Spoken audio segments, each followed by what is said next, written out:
Morning, everyone. Welcome to the second day of AFPC's Alaska Conference and Festival. I'm so glad you've been able to join us this morning.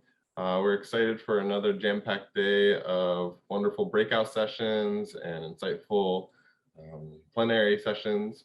This morning, I'd like to introduce myself. My name is Tikon Galbraith. I am the Intertribal Agriculture Council Specialist, Technical Assistant Specialist for the Alaska region. In my role, I serve and work with tribes and tribal members across the state to support their goals around food security and food sovereignty. I am also a board member of the Alaska Food Policy Council. As a reminder, our goal is to create a healthier, more secure and self-reliant Alaska by improving our food system. That's why we're all here today, right? So fortunate to be here. AFPC is open to everyone and anyone interested in improving Alaska's food systems. Our partners include members from a cross-section of, organizations and perspectives throughout Alaska. Our members include restaurateurs and farmers, elementary school teachers, and medical physicians, architects, bankers, nutritionists, and agriculture agency administrators. We really work to collaborate across the aisle and work together to accomplish our goal. Intertribal Agriculture Council is a proud sponsor of this year's conference. We've contributed to helping create a tribal youth track this year and are just so thrilled with all the work that AFPC is doing. We couldn't think of a better place to support and to partner with to help accomplish our mutual goals. Intertribal Agriculture Council was originally founded in 1987 to pursue and to promote the conservation, development, and use of our agricultural resources for the betterment of our people. We recognize that land-based agriculture resources are vital to the economic and social welfare of many Native American and Alaskan tribes, and that the harmonies of man, soil, air, water, and wildlife that collectively make up the American Indian agriculture community influence our emotional and spiritual well-being. Prior to 1987, American Indian agriculture was basically unheard of outside of reservation boundaries. Through the work of IAC, as well as our partners, we've changed that narrative. We're now respected and recognized as one of the leading organizations in the nation, advocating for agriculture and food security for our tribal nations across the country. With that, I'm very grateful and honored to introduce my fellow board member and vice chair, Ronalda Anguson, who will introduce our next guest. Hi, I'm Ronalda Anguson. I'm the vice chair of Alaska Food Policy Council. I'm also the agriculture program director at Alaska Village Initiatives and a commercial fisherman. I'm very pleased to introduce Father Sergius. He's originally from Nustuyahat, and he now serves in Eklutna. Thank you, Ronalda. Thank you. First off, we're going to begin with an opening prayer, which is very common to our area and many meetings, every meeting usually regarding our tribal or otherwise is the opening prayer for the Holy Spirit. So let us pray. In the name of the Father, and of the Son, and of the Holy Spirit. O Heavenly King, the Comforter, the Spirit of truth, you who are everywhere, present and filling all things, the treasury of blessings and giver of life, come and abide in us and cleanse us from every impurity and save our souls, a good one. O our God, you who are the author of all things and the nourisher of all things, we ask you that you guide us aright in every word, deed, thought, and action, and this council meeting that being immersed in your grace, we may lead a calm and peaceful life in all tranquility and love for each other. To you be all the glory forever and ever. Amen. Back to you, Amy, the chair.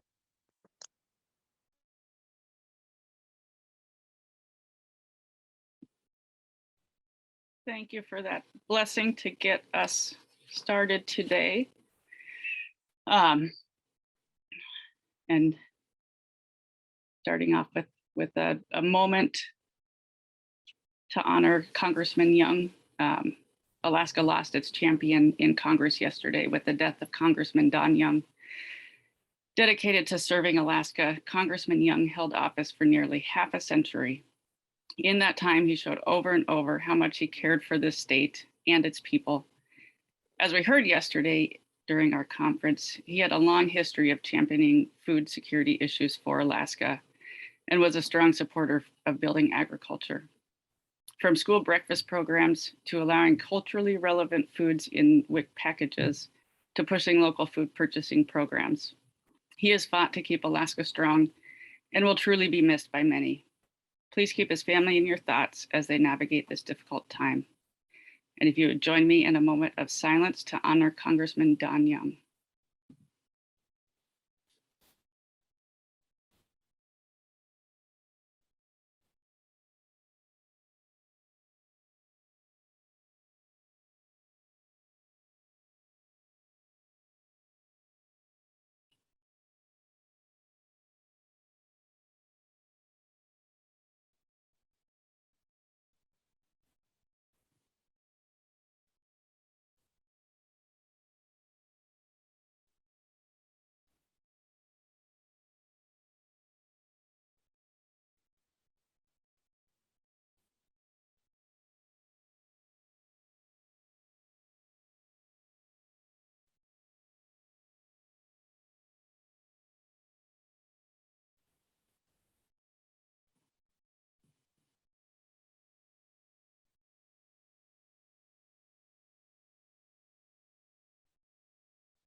All right, thank you for taking that moment to honor Congressman Young in your thoughts. And again, please keep his family in your thoughts and prayers.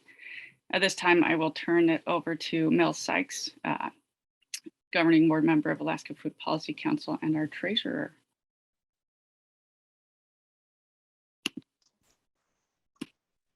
There we go. I got it.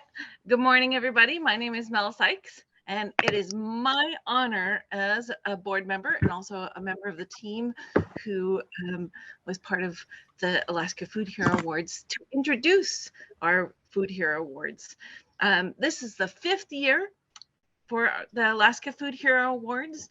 Each conference, since the 2nd conference, the Alaska Food Policy Council recognizes individuals and organizations who have demonstrated a substantial impact on Alaska's food systems, transformed an aspect of their community's food system, and made a difference for Alaska's prosperity, health, and self-reliance. We had a wonderful slate of folks nominated this year, and each one of those candidates has made a huge difference. I'm going to pass it off to Diane to introduce our first award winner. Thank you, Mel. Good morning, everyone. My name is Diane Peck. I am a nutritionist and public health specialist with the State of Alaska Physical Activity and Nutrition Program. And I'm also an old AFPC board member. And today it's my privilege to introduce the first awardee of the Alaska Food Hero Awards. And that is the Aleutian Pribilof Islands Association Wellness and Traditional Foods Programs. So these programs at APIA work in tandem to carry out food-related initiatives and are dedicated to supporting the health and wellness of the Ununga people. Current projects are focused on working with elders and community leaders to preserve traditional food knowledge and address food access and food security throughout the region. One exceptional team member working with these programs is Sally Swetzoff from Apia, Alaska. And that you can see Sally pictured here. Sally grew up living a subsistence lifestyle and has been able to pass this cultural knowledge down, not only to her children and grandchildren, but also to her greater Unangak community. She is a respected elder and mentor on a variety of traditional practices, including traditional Unangak food harvesting, preparation, and preservation. She is also a fluent speaker in the traditional Atkan dialect of the Unangam Tanu language and has been a leader in revitalizing the language.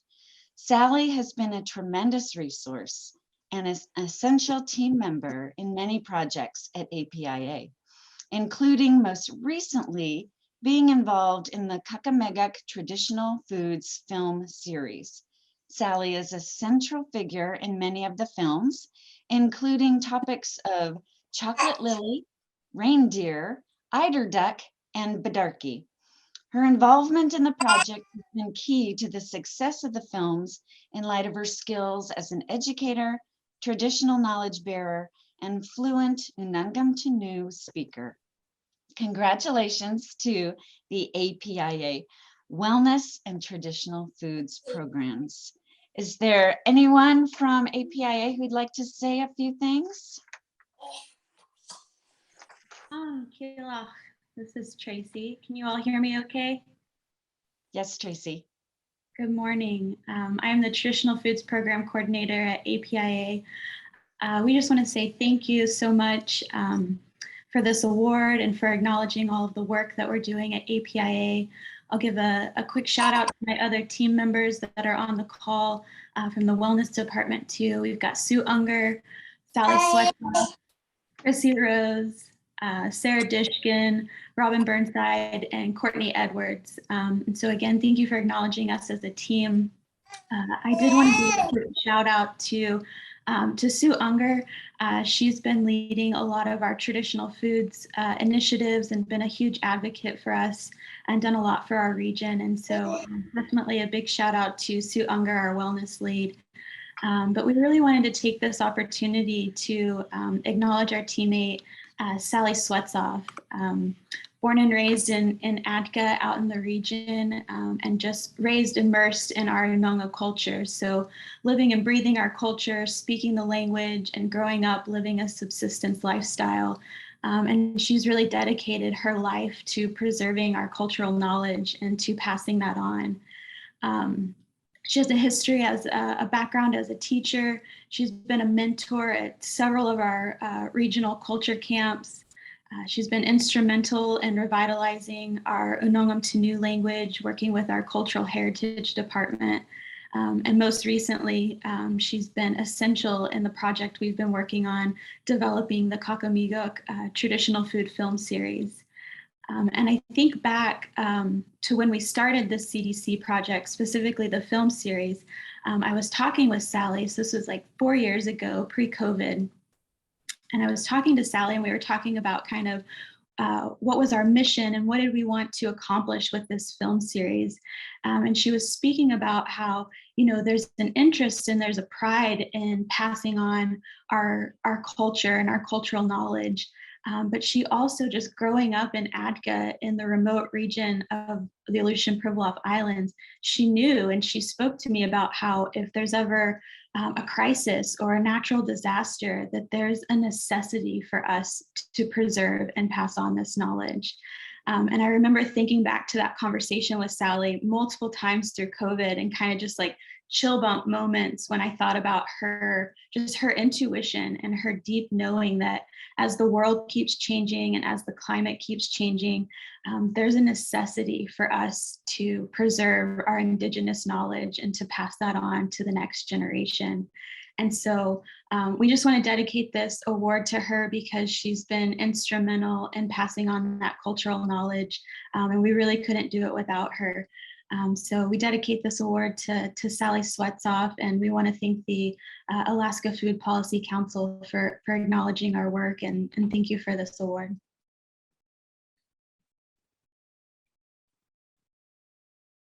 Great. Thank you, Tracy, and congratulations to the APIA Wellness and Traditional Foods Program. Such an amazing program.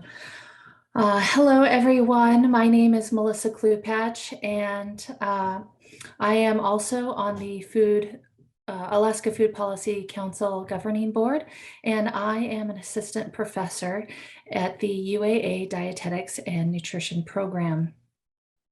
I am so excited to announce this next food hero. And in fact, I am virtually taking you to Kotzebue right now. Can we change the slide to the next person? Our next awardee. Awesome. All right, so it is my pleasure to award Cyrus Harris and the Manilik Association Traditional Foods Team the next Alaska Food Hero Award.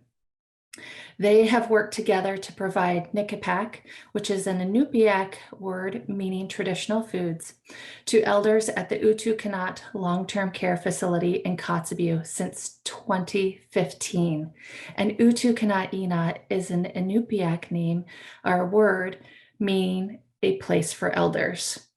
And through, since 2015, they've been able to provide Nikipak through a state permitted traditional food processing and cold storage facility known as the Siglock.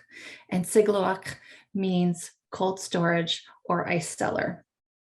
In 2021, the team made years of hard work from countless helping hands a reality by achieving state of Alaska approval for serving seal oil.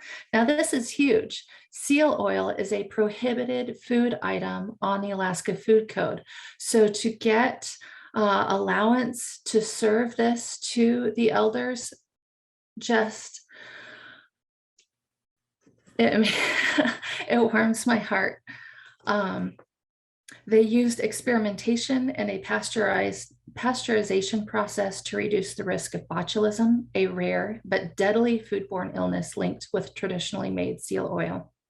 Now, the elders at Utukanat Inat are able to enjoy on demand the seal oil they grew up on eating daily.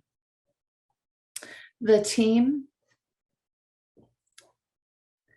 hopes to expand the list of safe, nutritious Nikipak foods offered to the elders and share lessons learned with the other tribal groups across the continent interested in serving traditional foods in long-term care settings. Cyrus? Uvlalotok. Thank you, Melissa. Melissa has been keeping really close tabs of this program that we operate here for some time now. And then she saw the work we have done to provide seal oil at the long-term care. That was my biggest concern working for the Traditional Foods Program. The Traditional Foods Program is designed to keep Nikipak or traditional foods on the elders' table. My job here at the Siglock is to see that these foods are up to code or safe to be able to process and serve at the long-term care kitchen. So that was a long process that we have worked through to get us there. Before that, before the Farm Bill got passed 2015, we were struggling to feed our elders at the long-term care the food that they were raised with, mainly because of the restrictions at the federal level, the foods not being USDA approved and so forth. So once 2015, when the Farm Bill passed, it opened the door for us to go forward. In order to go forward, we needed a building that was up to code. So it took a team to develop the Siglock. It took an employee from the environmental health department here at Maniluk and some members. Melissa was a huge part of it. And there was a large group of people that were also a part of it, too much for me to name.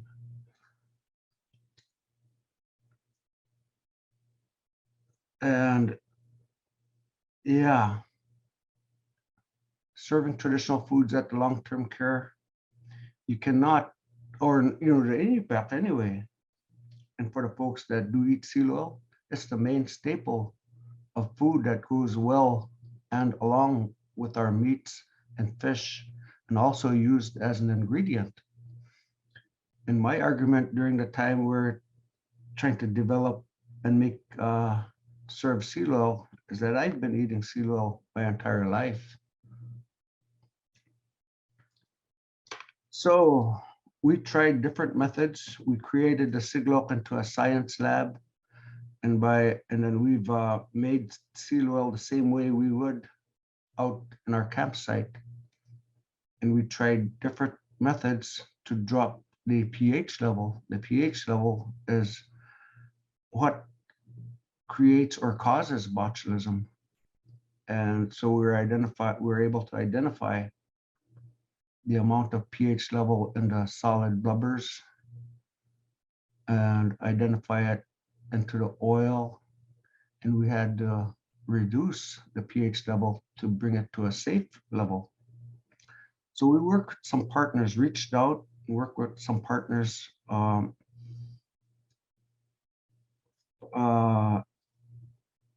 Dr. Johnson out of Wisconsin specializes in CBOT. So he was kind enough to be a part of this program, and we're able to send samples out and describe how we make seal oil. We also had some partners from Kodiak Seafood, or Kodiak, I'm not too sure how to name them. Melissa know who they are and who I'm talking about. They are partners in the food network, Safe Food Network. So it took a big teamwork. It took a while. Of course, science is not going to always be successful. We failed some certain ways of trying to develop a safe seal oil. And so we didn't just stop there. We settled with processing or not processing, but pasteurizing. We bought a pasteurizer and went that direction, tried that method. And we had a taste test. We go down through everything and sending samples down to Wisconsin and our working partners and analyzing. And it took a long effort and a long story behind it. But one thing I'd like to share before all this really happened, and it's still strong in the back of my mind, is the Aleutian Pribilof's Sue Unger, who invited me into their, I can't remember what the meeting was. Well, I know what the meeting was. It was all about traditional foods. That was my very first time I saw nutrition labels on seals that they eat around that area, and I was really impressed. And that was back in the mid-90s, if I could remember right. And so it's still strong in my mind, like if it was today. And I've learned a great deal, I've learned a lot in that short period that I was at that workshop. I'm not too sure how far to go from here, but I'd like to thank Melissa for recognizing this program. And it's such an honor to be receiving this award on behalf of our elders and the Maniluk Association. I do work for Maniluk Association, which is our regional hub here in Kotzebue that works under the health department. I work for the Hunter Support Program. This program actually started back in 1993. I got this program up and rolling then. That was before we had our long-term care at the hospital setting. Back then, we did had a senior center that was a standalone, so we were able to utilize the state regs to provide traditional foods, and they were practically eating traditional foods without as much restrictions as being in a federally regulated building, let's put it that way. I'd like to thank all the folks, that recognize this program. And again, I just can't give enough credit to Sue Unger, who educated me on doing a process such as this. It took a long effort. We did everything we possibly could. When we call it control, it's just the way we've been doing it for tens and thousands of years. But yet again, we're using science to make it safe. And so we've settled with a safe source of seal oil. You saw the jars and the nutrient labels. And so forth. I wish my part of my team here in Kotzebue were part of this workshop here, or not workshop, but this award ceremony, I guess is what it's called. It's a great way to begin Saturday morning at 8:30 in the morning. I mean, what better way could you find? But I thank you all for recognizing this program. And Melissa, I probably missed some of the most important details that you might want to share. Oh, Cyrus, you shared a lot, and this is a whole presentation in itself, to be honest. But here you can see Joanna Barton, Cyrus, and Chris Dankmeyer with the seal oil. So again, thank you so much, Cyrus, for being you, for caring so much for the elders and for your people. And I will go ahead and let Kyra take it over. Thank you again, Cyrus. And congratulations. Great, thank you. That is such an impressive project. Well, now I'm going to switch gears, pull us into the interior of the state, where we're going to acknowledge with our next award, if I can get the screen to switch, the Rigley family. I must say that I fell in love with this farm when I first heard Bryce Rigley talking about his no-till farming techniques that he implements there. A soil health nerd like myself got very excited to hear that on such a large farm, such good practices are going on. Well, they have been here since 1983. The Wrigleys came up and imagined building a farm that would increase Alaska's food security, create markets for their fellow farmers, provide healthy, locally grown food options, as well as offering their children an opportunity to continue the operation into the future. They knew Alaska's unique conditions, short growing season, long dark winters, and they knew that would require innovative farming techniques and a never say quit determination. They use sustainable farming practices on their 1,700 acre farm, on which they have raised 5 children. In 2011, their hard work, perseverance, and passion for nutritious, locally grown products paid off when they founded the Alaska Flour Company, the only commercial flour mill in Alaska. The next nearest mill is more than 1,500 miles away. He's elemental in our state's food security as a grain grower, but also for these value-added products that he produces at the mill. As he stated in his presentation yesterday, we need to shorten our food supply chains, and his products are our shortest chain to getting local healthy grains. So thank you to the Rigley family. Would you like to say a few words? Yes. Yes, we would. Can you hear me? Yep. Oh, okay. Thank you. So on behalf of my family, we certainly appreciate the recognition that you've given us, and this is a great honor. I just would like to say that we think about food security every day. We work on it. We try and do something every day to improve it. And I would suggest and encourage everyone to do that. I said before that it doesn't really matter if one person raises 5,000 animals in a feedlot or if 5,000 people raise one animal in their backyard. The same amount of food comes into the food system. And so all of us have a part. If we eat, we're involved in agriculture. And if we're involved in agriculture, then we certainly have a role to play in providing for others as well as ourselves.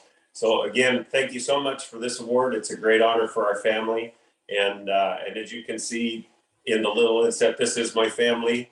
And so thank you very much. Thank you all for your vision. Mel, I'll pass it on to you. Thank you, Kyra. And congratulations to all our award winners today. Y'all are food heroes to everybody in the state. Thank you for your dedication. And it was my honor to be able to create and I'm sending to each of our award winners a quilt of the Alaska Food Policy Council logo. You will be getting it shortly. So thank you, everybody who was part of the team. And again, congratulations to all our award winners. And I'm going to pass it off to Tikan, who will introduce our plenary speaker this morning. Thank you, Mel. So fantastic to have a chance to recognize and honor the good work happening across the state. And at this point, I would like to welcome our next plenary speaker, Jamie Sims Hipp. Hipp holds the LLM in Agriculture and Food Law from the University of Arkansas. Her work focuses on the complex intersection of Indian law and agriculture and food law. A citizen of the Chickasaw Nation, she was the founding director of the Indigenous Food and Agriculture Initiative at the University of Arkansas and served in numerous capacities at USDA in the past. She leaves her position as CEO of the Native American Agriculture Fund to rejoin the USDA as General Counsel. Hipp has served as National Program Leader for the Farm Financial Management, Trade Adjustment Assistance, Risk Management Education, and the Beginning Farmer and Rancher Development Programs at the USDA National Institute for Food and Agriculture. She also served as Division Director within the USDA Risk Management Agency, and thereafter served as Senior Advisor for Tribal Relations to Secretary Tom Vilsack. Hipp is the author of numerous publications, including her most recent ones, the Feeding Ourselves Report, co-authored with Wilson Piperstem and Crystal Echohawk, the Regaining Our Future Report with Colby Dern, and most recently, the Reimagining Native Food Economies. She's also received many accolades and awards, including the President's Volunteer Service Award for Lifetime Achievement and the National Center for American Indian Economic Development's 2017 Tim Wapato Public Advocate of the Year Award.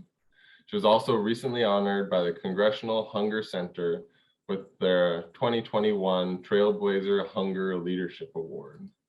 Can you all please join me in welcoming General Counsel Janie Hipp?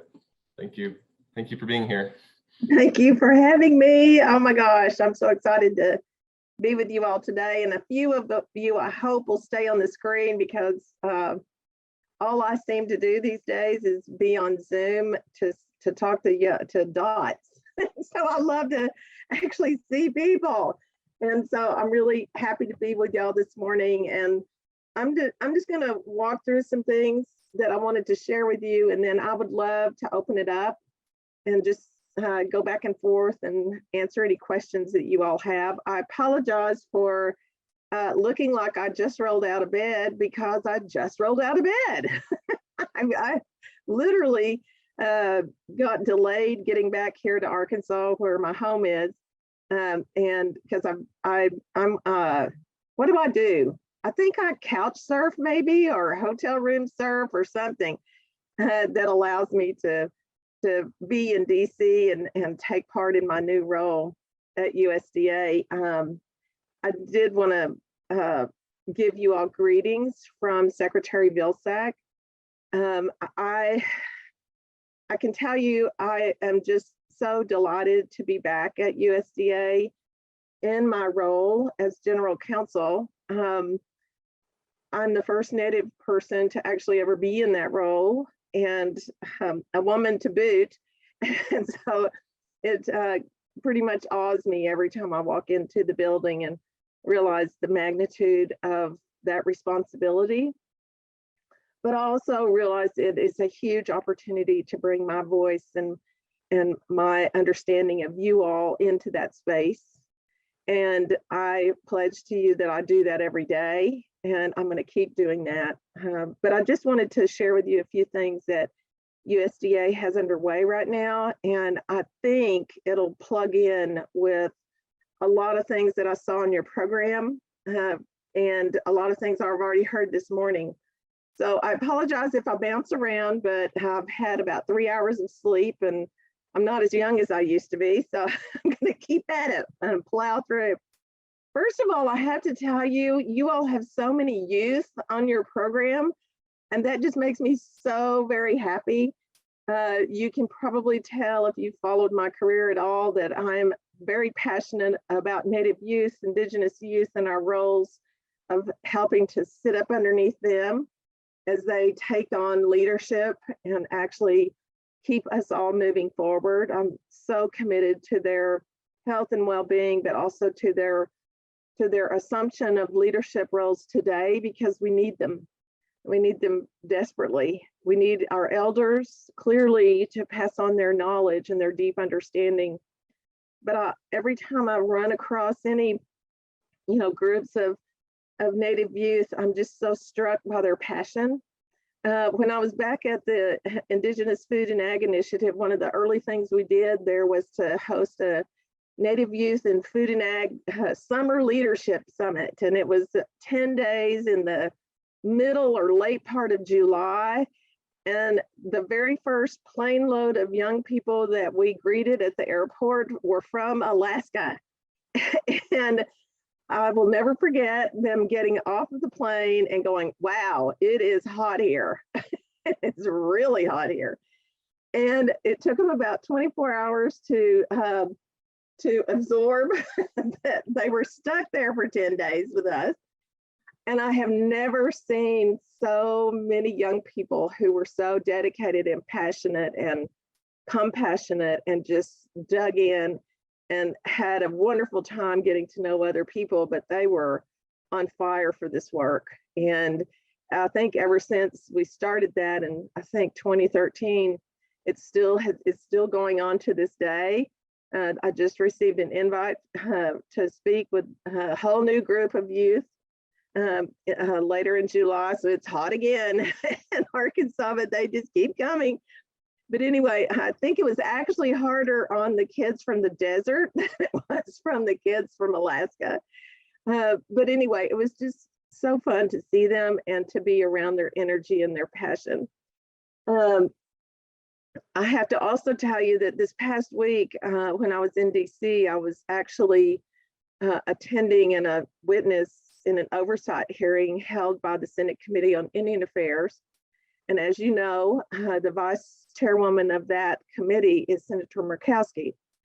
And she asked me a lot of questions about traditional foods, about how USDA is actually opening itself up more fully to work with Indigenous communities, obviously in Alaska, but elsewhere as well. And we had a great dialogue. But I wanted you to actually think about, as you do this work and as you come out of this event, to come back together and really think critically about where you think Alaska needs to be in terms of the next Farm Bill. And I was really excited because I'm such a total nerd about all of this, that Cyrus was talking about food laws and food policy, because I'm a lawyer. And I've always said that nothing is impossible. We just have to dig in, link arms, examine these food policies, unpack them and repack them and do the necessary work to sit alongside what we know is in the science. We know this is in the science. We just have to have enough, heart and muscle to keep moving forward and never give up. And I can tell you, as general counsel, I've unpacked those laws and I've unpacked those state policies and federal policies, and I understand how complicated they are because I've spent 37 years of my career unpacking agriculture law and policies and trying to figure out how we can do these things better and feed each other better without so much complexity. And so you've got somebody in the general counsel's chair right now who has done that work herself, who has advocated strongly and loudly for many decades about the role of self-governance and self-determination among indigenous communities and Alaska villages and tribal government, all of this. We have to pay attention to our food insecurity issues, and we've got to do the necessary hard work. But Cyrus, my hat is off to you because I know how hard it is because I've done that kind of work myself, but it is a big lift. And Melissa, you know that. I mean, you want to give up from time to time, but don't ever give up because you now have somebody sitting in the chair who gets it. And I'm going to do everything I can to pull it towards us. If you all will just push it towards us. And so anyway, I just wanted to let you know that I had participated in that oversight hearing and these issues came up. And I mention it because the next farm bill they're going to start having hearings on it. And I think what has been interesting to me over the life of my career is years ago, the Senate Committee on Indian Affairs never talked to the Ag Committee. The staff never talked to each other. The members didn't really, they just kind of, everything was in its own lane and it stayed there. But the last couple of farm bills, I've really seen the total difference in that.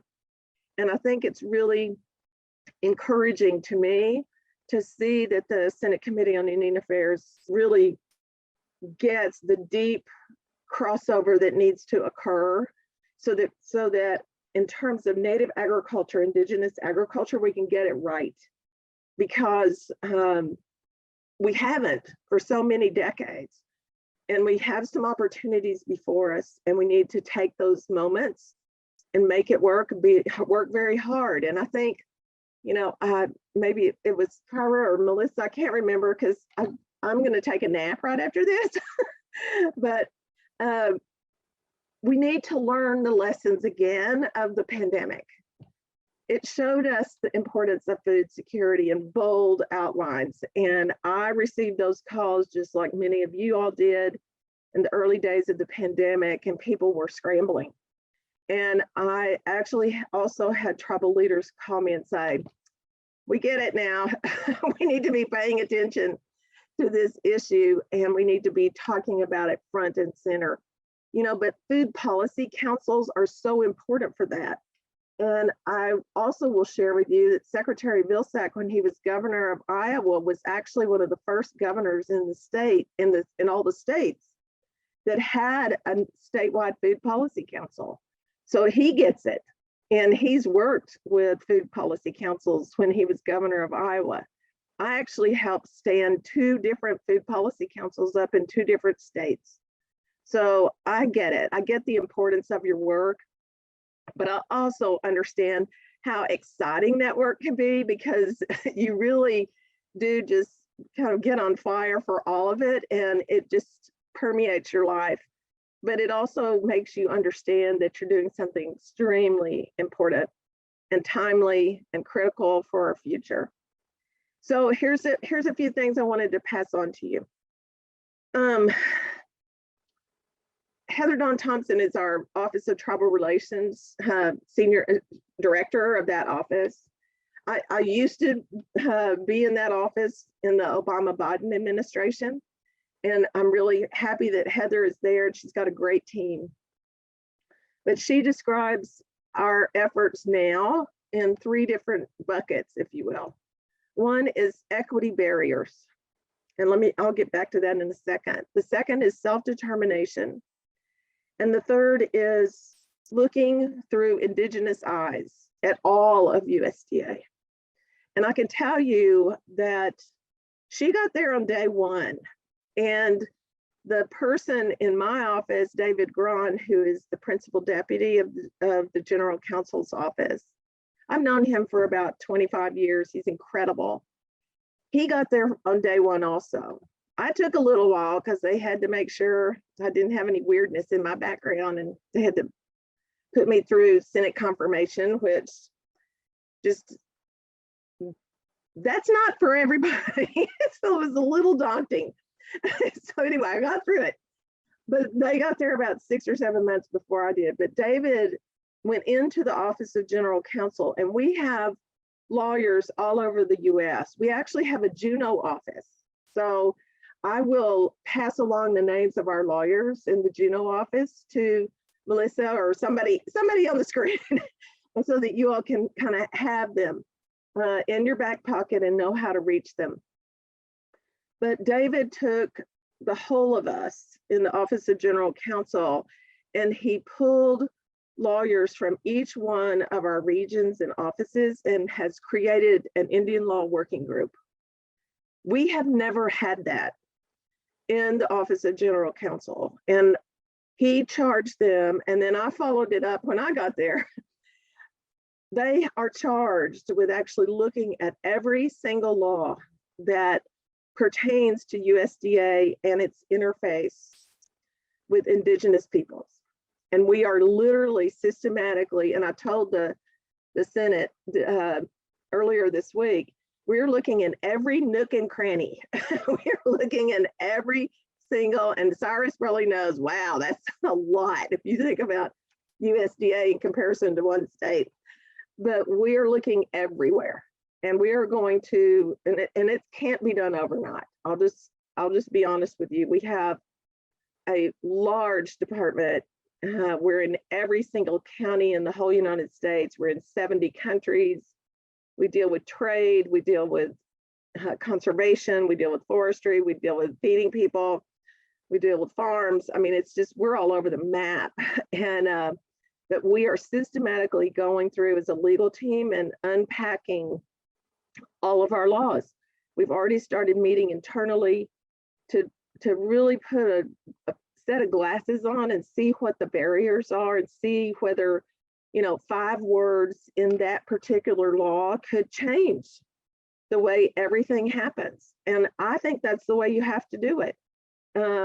It's really, y'all do food policy work.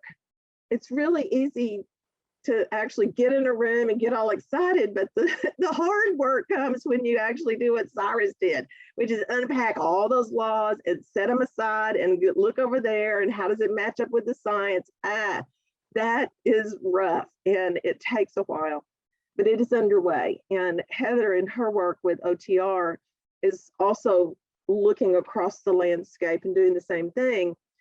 But the Office of General Counsel sits with every single program in every single agency of the whole department. So we can come up underneath, I hope that makes sense, and really be at the table when things are being discussed, and we can go, wait a minute, you know, let's think about it this way. Is there an automatic barrier? Do we need to, if Congress asks us again, do we need to say, you know, if you change those 5 words, this would help? That's the kind of conversations that we have to do in the dissection, if you will. So it is underway.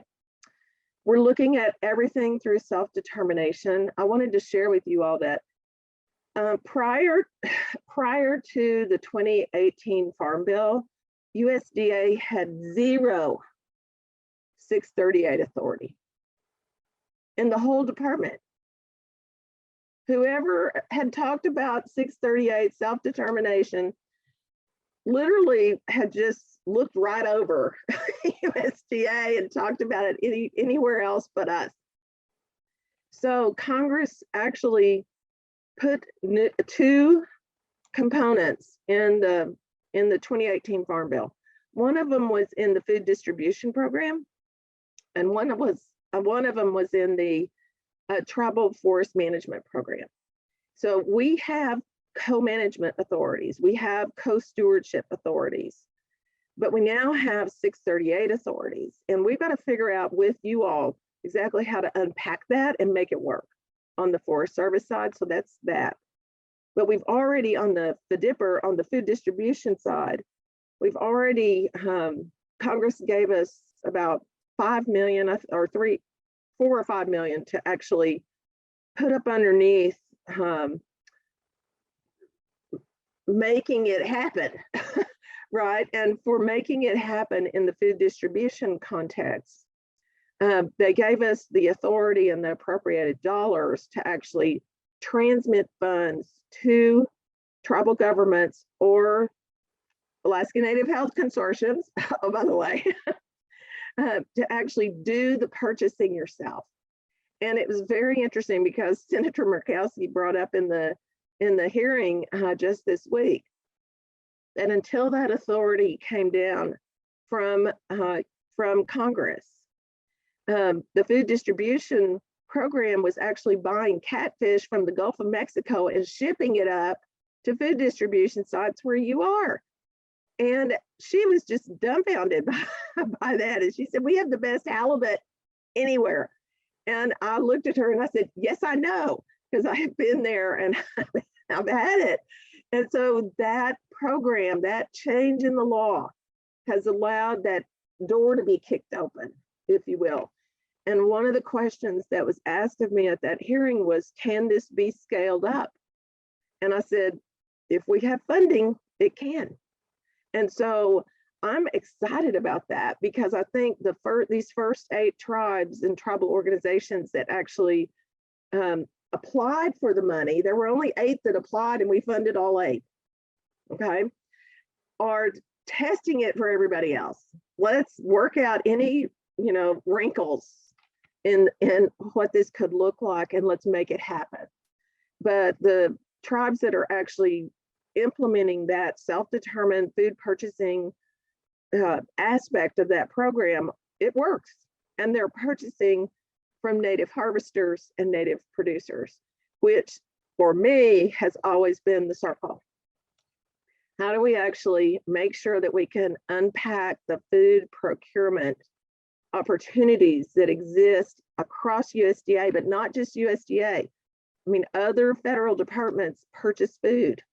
How can we unlock that so that it comes from the communities and allows a circular economy to happen?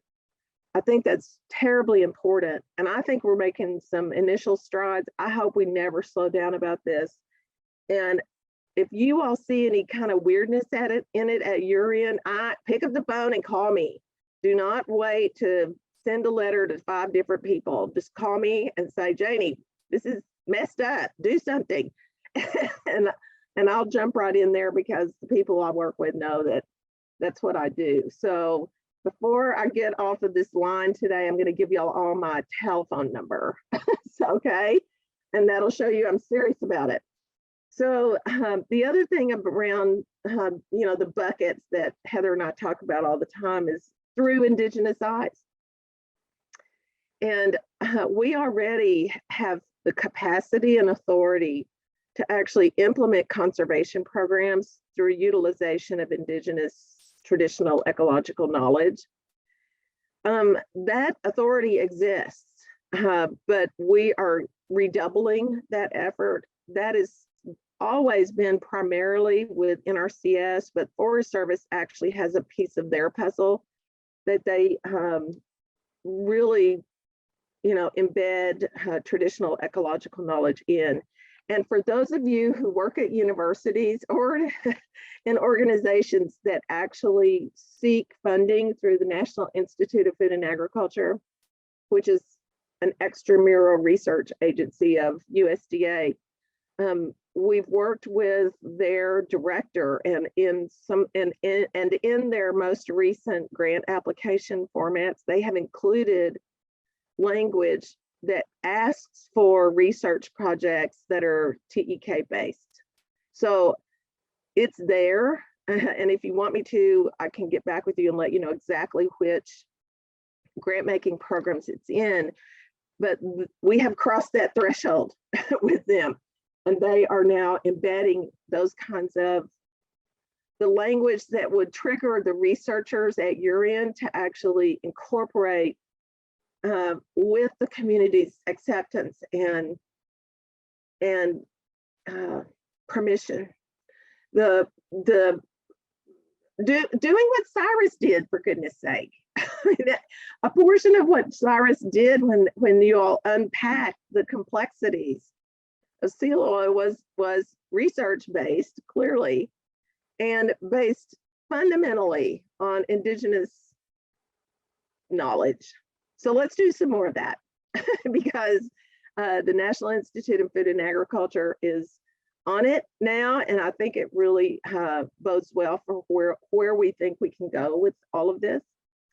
So the Equity Commission is a recent entity that was seeded by the Secretary. The American Rescue Plan Act in Section 106 authorized the creation of an Equity Commission. I bring it up because they just had at the end of last month their first meeting. You all need to be sending your written write down in and put it before them. Send them your thoughts about what needs to be fixed, what the barriers are, what are the things that you think USDA can do better. The whole of that Equity Commission is going to be focused on fundamentally rethinking how USDA works with your community. So get in it. Spend some time with that commission, as to do a verbal testimony to them. They will be wide open for that. And if you want me to, you can reach out to me by email and I'll connect you with them and to the woman who is their designated federal officer, and certainly help facilitate you all making that connection because they need to hear from you. The other part of Section 106, there's a Section 106 component that talks about the need for USDA to do more deeply technical assistance with underserved producers. And we are about days away from Alaska Village Initiatives actually having access to their account.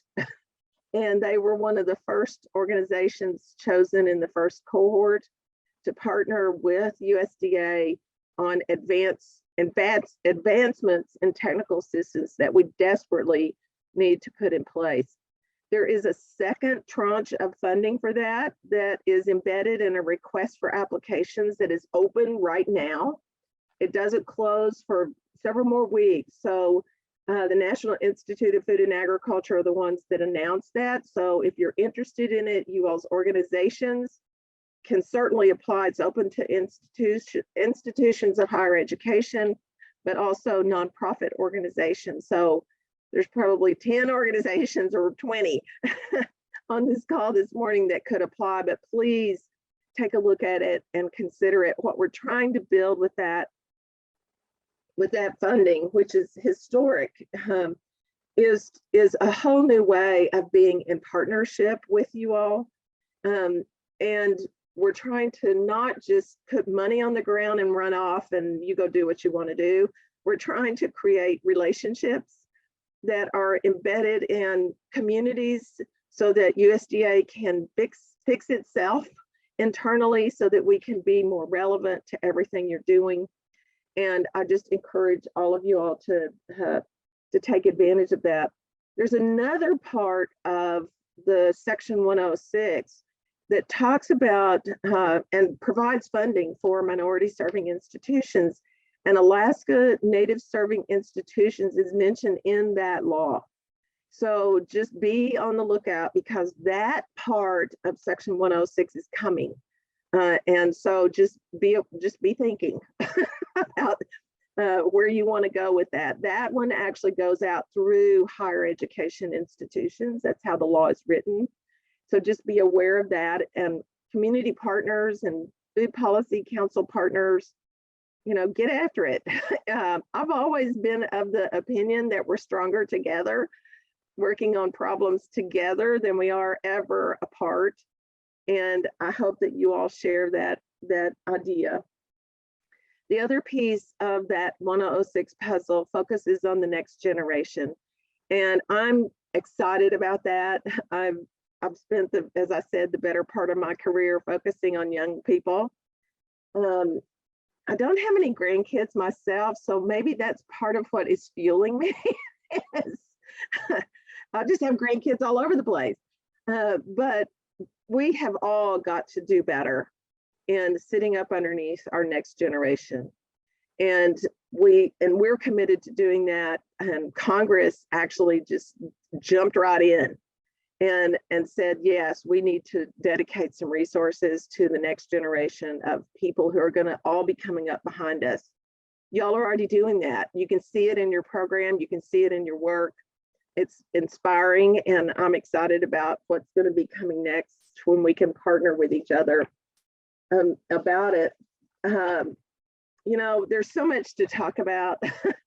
I do have to say, though, that the farm family who is, tell me again, tell me who, where are you?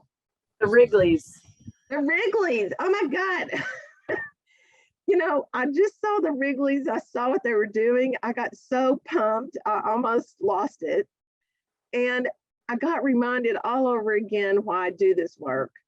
You know, families like the Wrigleys who just suck it up and get in there and do amazing things every single day and build value-added producer, you know, I mean, they're just, think about what they're doing. That's not easy. All of us in our rural villages, what we do is not easy, but it's so inspiring, and I'm excited for that work. There's a lot more money now in the value-added producer grant program itself, which can fund things like what the Wrigleys are doing, and we need more of that. We need all sorts of food products. We need processing plants. We've got an application out right now for meat and poultry processing, and it's phase 1, but in phase 2, we're already talking about what's in phase 2. We've already been told that seafood processing has to be included in phase 2. We've been told that, you know, all sorts of other products besides meat and poultry have to be in phase 2, but I think y'all all saw, you didn't have to, all you had to do was wake up and see what was happening in the middle of the pandemic. It is clear to everybody that our food supply chains are rigid, and we need more of the Wrigleys of the world. We need the more Squamish. We need all of the processing plants. We need the Quapaw meat plant. We need the Osage plant.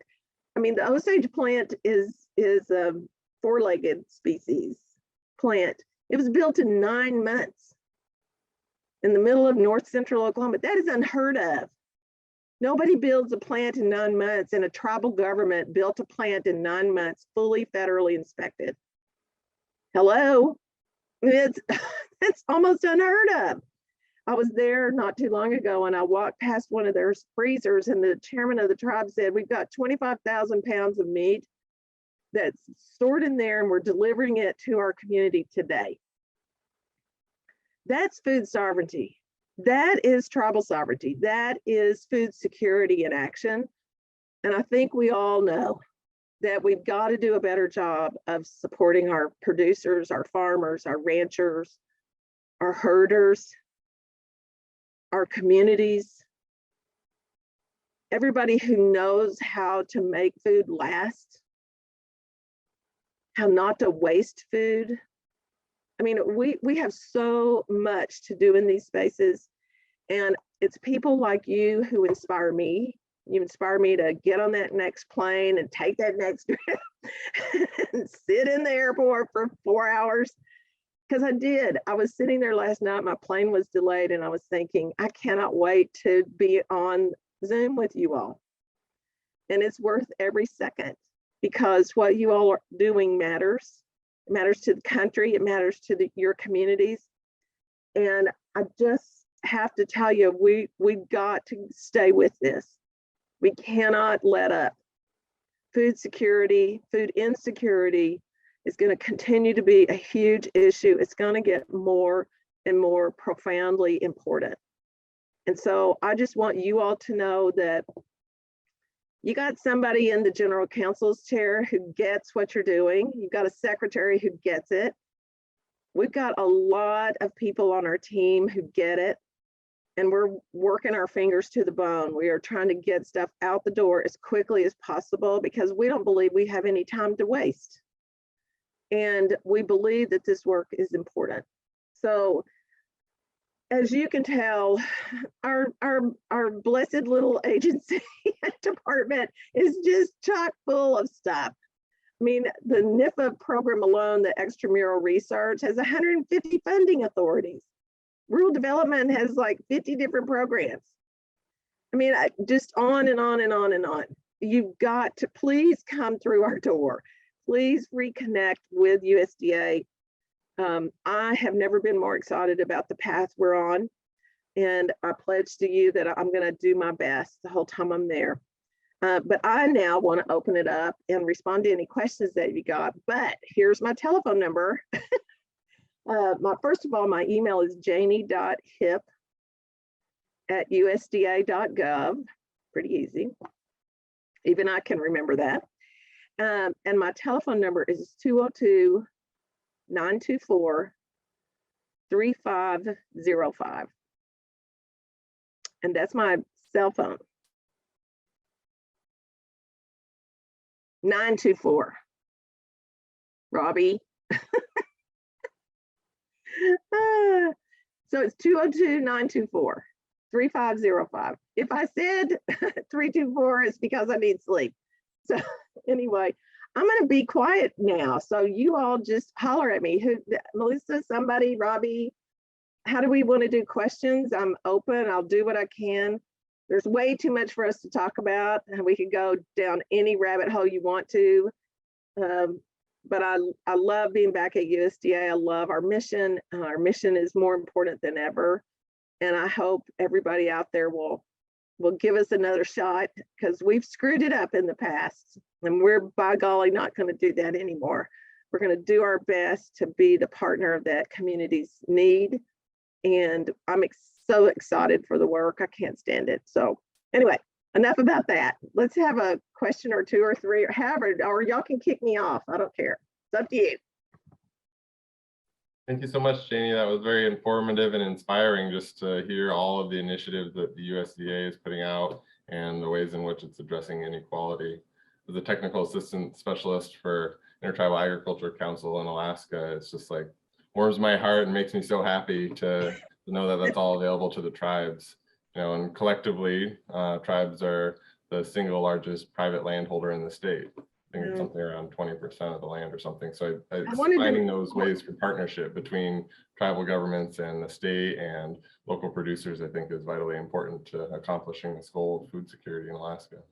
Yeah, we also, when we did the first cohort of TA relationships, and that RFA is doing the second cohort, and we're all going to get in a pile after the second cohort comes. You know, we knew Intertribal Ag Council had been out there for a while and very familiar with their work, but there are many Black farmer organizations, Hispanic farmer organizations. So we tried to actually take a look at the landscape and see who was out there on the ground with deep relationships. And we you know, reached out to Alaska Village Initiatives and said, do you want to be in the first cohort? And of course they didn't hesitate, but the Kohala Center in serving the Native Hawaiian community, we got them covered as well. They're coming online quickly, but they may get frustrated. Everybody may get frustrated with us wanting to be all in everybody's business, but we do believe that we need to think about a new model. And you know, USDA has people all over the place, but sometimes we are disjointed and we need the connective tissue that organizations like you all can actually help, you know, solve problems with us, but also really push things out so that people are not so disconnected from each other, and we need your partnership. So that was our mindset. Y'all probably don't know this about me, but I saw problems in a space of scarcity. I always have all my life. And so I'm very focused on creating a web. And I think many of y'all know what I'm talking about. We're always so much stronger if we have a web of people we work with on issues that can be there when we fall. Y'all know what I'm saying. So everybody at the department's going, "You're doing what?" So just hang with me, it'll be fine. Anyway. Fantastic. We have a question from one of our audience members. It says, Koyana Janie, Indigenous agriculture is critical to address climate change. Are there incentives for regenerative, organic, and non-GMO products and labels? Yes. Yes. Yes. You know, and he yes, continues, yes. Climate change is affecting our subsistence ways of life. USDA needs to give us freedom across the corporate, federal, and state boundaries to manage fish and wildlife for food security. Thanks for your dedicated work. The 638 and Anilka need to work for villages that are forced to relocate and address climate migration and food security. Food security is #1 concern for all villages with forced relocation. There are challenging times that we're currently facing. How can we address tribal food sovereignty, food security for Alaska Native climate migration? So I'm so glad you brought that up, because you know, when I was in the Office of Tribal Relations and the first time Secretary Vilsack was there, Ted Mala was the first person sitting in my office on day one of my job. Y'all know who he is. And, you know, he never let up. He was there. And every time any village delegation or any of the ANCs came to town, they would always come by the office. They're doing that now still. But I remember vividly, you know, a group of village leadership would come and they might want to talk about telehealth or name it. They started off the conversation every single time by talking about changing migration patterns, lack of subsistence foods. It was just on everybody's mind, and they did such an awesome job of ringing that bell, right? It's not gotten any better, you all, and you know that. And so we are there. The tools that Congress has given USDA in the last couple of years to really lean in hard on some of these issues are allowing us to open up new pots of money, if you will, that people can use to actually do mitigation at their community. Start new food insecurity programs that tackle that head on. That's our job, I think, is to keep opening up those lines of funding. But it's not just the funding. We actually need to hear from you so that we can figure out what in our permanent authorities that Congress gives us need to be tweaked. What are the issues that we can change the way we do business so that we can actually be with you in a more present way that we have the authority to do, and what falls in the bucket of what Congress needs to change. We've got to all communicate with each other about that, because some of the things we can change, some of the things they have to change. And it just is that simple. But none of this matters if it doesn't fit with what you need, right? And so we just got some hard work ahead of us to roll up our sleeves and figure this out. Moving communities, rural development has always had the authority to actually literally help a community pick up and move. Rural development has actually moved communities, indigenous communities that had to move because of climate. So we know how to do that with your help. But the reality is, I think we're going to have a lot more of that. I bet you all agree. So the reality is we got to do it in a way that's appropriate, that allows you all to be in the driver's seat, not us, right? We're there to help, but we've got to actually get you know, kind of in each other's faces about how to make this work.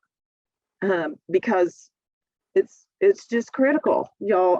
We got to be more urgent in our work. I hope that makes sense. Marcia? Hi, good morning. Thank you, Janie. This has been a really delightful morning. You know, I too, it's early. You think, oh, what session should we go to? Do we really want to get up? But I know why I got up today. I don't usually speak out a lot. You know, I'm a behind the scenes kind of a quiet worker, but I've been a registered dietitian, an Alaska Native registered dietitian here for over 20 years. And I do have to say, throughout the years, I felt really kind of scared and ashamed, and I didn't want to do it. I didn't want to touch USDA work. You know, all of my jobs had a component, you know, let's promote the dietary guidelines, let's work with this USDA grant. And I just thought, oh, they're so culturally not right. You know, I didn't want to do it. And even up till about 5 years ago, 4 years ago, I still felt that way. Do I really want to promote USDA? Do I really want to look at this? But how do we work with them and also promote traditional foods and keep our traditional foods in the forefront? And so I know today is the first time, you know, I've been feeling this relationship with the USDA get better and better and better over the last 3 years. And you know, with our traditional foods that are in the packages now, and I have felt a little better and a little better and a little better. But today, with your words, I am so thankful I didn't give up.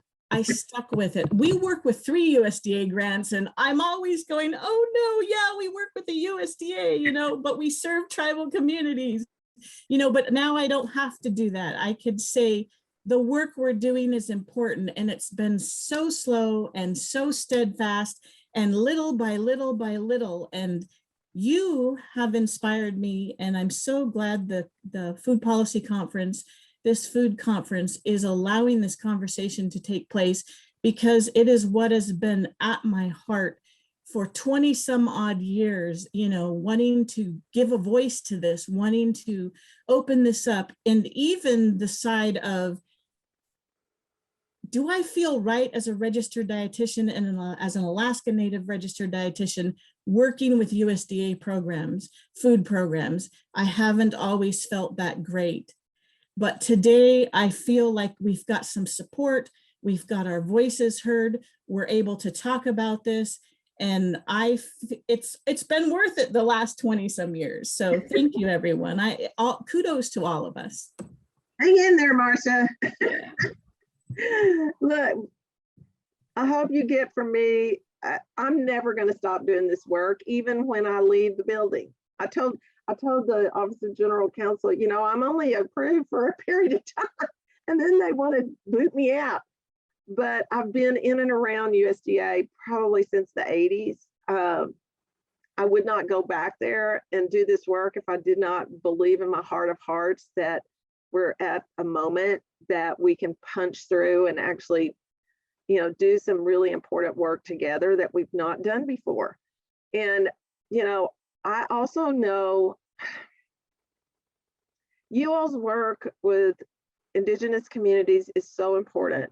I'm a citizen of the Chickasaw Nation. I know how important it is for my tribe to continue our work in nutrition. You know, we do work with USDA. I'm sure there's people in our nutrition department who've said, do we have to? Marcia, so just know, I mean, we've got to do better. We always can do better. And I think the more we're together and the more we're hearing from you all and the more nobody gives up, the better off it'll be. But I also know, you know, I'm going to give a shout out to the Wrigleys. We got to do every single thing we can think of to support farmers and ranchers of all sizes. And we have got to come up underneath them. What they're doing in trying to actually provide, you know, processed flour, for goodness sake. I mean, Somebody has to do this. And the idea that a family can still do it is really important to me, because I actually started my work years ago in the 80s, and we were losing family farmers right and left. It was very difficult. It still is hard, but we have to support them. We have to support our food people. And if that's frontline, food people in indigenous communities, yes. Frontline Wrigley's, yes, all of it.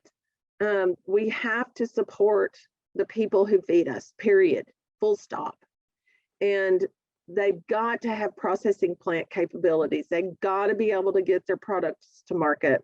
They've got to be able to help build circular economies within our communities. If we don't do this work, you all, the rural areas of this country are just not going to be anymore. And I don't know what we're looking at after that. I don't want to do that. That's not what I signed up for. The reality is that we've got to pull out all the stops.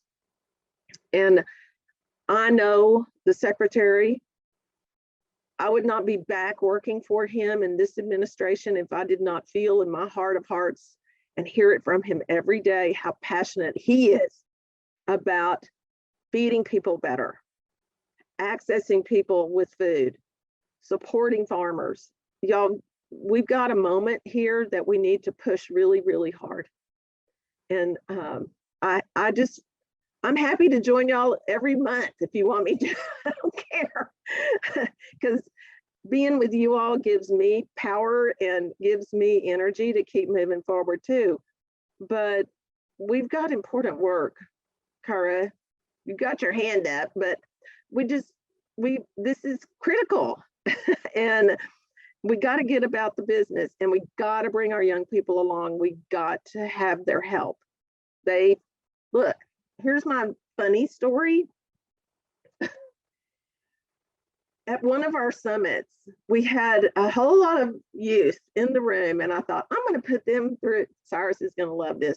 I'm going to put them through some food safety training so that they're certified food safety people once they leave. And we put them through an arduous day of training on fruit and vegetable food safety certification. We had 15-year-olds leave who were fully certified. And I asked them at the end of the day, I said, well, what did y'all think about that? And one of them had really off-color remark about, going to the bathroom at appropriate times and not in the field, yada, yada, yada.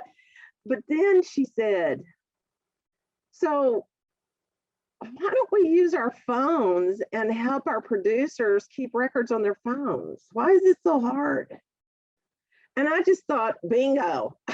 I'm 66 years old. I still think about a pencil and a piece of paper to do a form. Our young people have a lot better skills than I do, and they can bring them into this space and really help us move this work along a lot better. So, Cara, I'm sorry, I could have gone off color with that comment and that story, but I chose not to because it is being recorded. Oh, by the way. I love your stories. You're collecting a whole new crew of fans, so you'd better watch out what you're offering us with your phone number. You might have a lot of people calling you. I would like to highlight one pinpoint position that maybe the USDA can help with, because I've noticed, like, as you're talking about all of these aspects, so we have tons of small scale farmers down in the Kenai Peninsula where I work. New and beginning farmers skyrocketed because thankfully USDA program that sponsors high tunnels. Yes. And we've gone huge with that. I get to work with those people all the time. Super inspiring work. I work with NRCS very closely. They're awesome. And they're slightly hobbled when it comes to working with small scale farmers because a lot of the infrastructure of NRCS is designed to support large scale projects. So the funding that an office gets is determined by the amount of funding that they put out. But so they can hire staff according to how much money they put out. But if they're dealing with a bunch of little tiny farmers doing little tiny projects, they have a ton of paperwork and not much money going out. And that little glitch makes it so that they're often understaffed and really stressed out.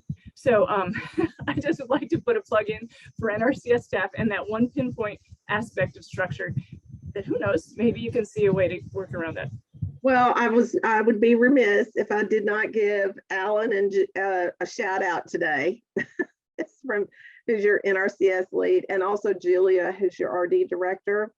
I will take that message back to Chief Crosby. I agree with you. I've kind of struggled with that issue from the outside looking in my prior roles, working with small farmers all over the place, trying to get more hoop houses and I mean, it's just this is a really important piece of the puzzle, if you will.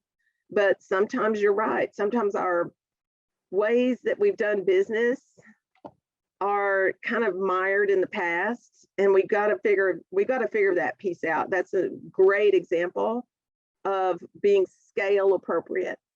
And that isn't just in how we deal with you, it's how we do our work internally. Because you're right, sometimes we get all bound up with the easier way to do it, which is a bigger landscape, which in actuality, we kind of just, slide over the top of a whole lot of smaller producers. That I will take that message back, and I'll pledge to you, Kyra, that I'm going to sit down with the chief and figure it. That's a barrier. We need to unpack it and do our best to fix it. So, okay, you're going to help me do it. Thank you. Alan, call me. We got work to do. Thank you, Janie. We are down to the last 3 minutes, but there is one question from the audience that maybe you can speak to briefly. It's from my fellow board member, Rachel Miller, who asks, I teach at a tribally serving university in Anchorage, Alaska, Alaska Pacific University. Policy literacy is a huge gap for everyone, and it's not really taught very well in K-12 schools. If you had a magic wand, what would you want universities and school systems to do better to prepare youth to be more food policy savvy and involved? I believe we need a common curriculum. I've taught food policy for the better part of 30, almost 40 years. I used to look at our summit youth and go, nowhere is it written that a 14-year-old can't absorb food policy and change the planet. So I don't want to hear anything. If anybody in your community tells you have to be 40 to do this, you tell them to come and talk to Mama Janie and we will have a conversation. But the reality is we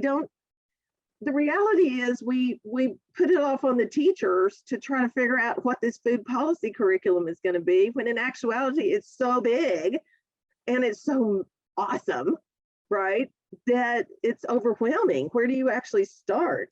I mean, how do you actually do a unit on this? I believe that one of the things we could and should do is K-12 food policy curriculum. I've done one myself. I was actually led an organization and the board said, we need some training on blah, blah, blah, blah. And I said, okay, but I don't want to leave out some other issues.